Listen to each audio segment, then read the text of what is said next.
За дэлхийн нийтээр энэ хөлбөмбөг гэдэг нэг зүйлд ач холбогдол өгөөд хөл мэдээллийн хэрэгслүүд олон янзаар мэдээлж. За тэгээд бизнесийн байгууллагууд, үйлчлэгээний байгууллагууд за энэ хөлбөмбөгийг олноороо одоо бөөнөрөө хамт олноороо найз нөхдөр үзэх, сонирхох юм боломж байна гэсэн зар мэдээг явуулж байна л да. За яг энэ бол спортыг одоо сонирхох төр хүмүүсийн хүслийг бол яг чарга байхгүй. Гэхдээ одоо өчигдөр энэ өглөөний үүрээр буюу 2014 оны 6 сая 17-ны өглөө Баянгол дүүргийн нутаг дэвсгэр 3 өдрийн уртлын зам дээр зам тэр явц гарсан. За Toyota маркийн суудлын автомашин одоо шом өргсөн. За өслийн улмаас нэг хүний амнаас хохирсон байж байгаа. За нэг хүн бол одоо биеийн эмнэлэгт хүрэгдсэн. За энэ хүмүүсийн нөхцөл байдлыг судлаад үзэхэд хөлбөмбөг үзээд за хөлбөмбөгийн үйл ажиллагаанд дуусаад гараад явж ирсэн. Ийм хүмүүс болох нь тогтоогдсон.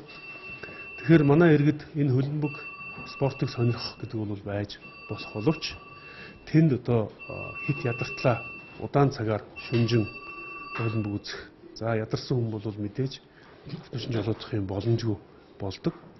Энэ зүйлүүд анхаарах шаардлагатай байна. Бид нэг спортын одоо үйл ажиллагааг үзсэн гэсэн асуудлаас болж амьсаа алдах, эрүүл мэндээр хохирох ийм зам тэрэ ослыг гарах нөхцөл байдал цаашдаач одоо гарахгүй одоо газаргүй байна. Яагаад гэвэл энэ хөлбөмбөгийн үйл ажиллагаа бүтэн сарын хугацаанд явагддаг.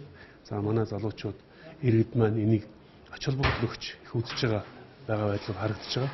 Тэгэхээр энэ дээр анхаараач. Таны ойр дотны хүн хэрвээ шөнө орон цагаар тэр олноороо цугласан газар руу хөлбөмбөг үзэхээр явах гэж байгаа бол бас анхааруулж хэлэх. За буцаж ирэхдээ ямар нэгэн байдалтай байх вэ? Мэдээж тэр одоо хөлбөмбөг үзэж байгаа газар дээр бол тодорхой хэмжээгээр согтуул хүндрэл зүйл бас борлуулж байгаа. Энийг одоо зөв хэрэглэх. Тийм ээ. Хэрвээ хэрэгэлсэн бол автомашинаа жолоодохгүй байх. Бусад одоо боломжуудыг дуудлагын жолооч дуудах, нэг бол ойр дотны одоо эрүүл байгаа хүнсээ дуудах, нэг бол автомашинаа байрлуулад одоо таксийн үйлчлэгийг сонгох гэх мэт одоо боломжууд байгаа учраас иргэд маань энэ том спортын одоо үйл ажиллагаа дагаад ийм эрсдэл гарлаа шүү гэдгийг одоо нийслэлийн зам засгийн газраас сэрэмжлүүлж одоо хэлж байна.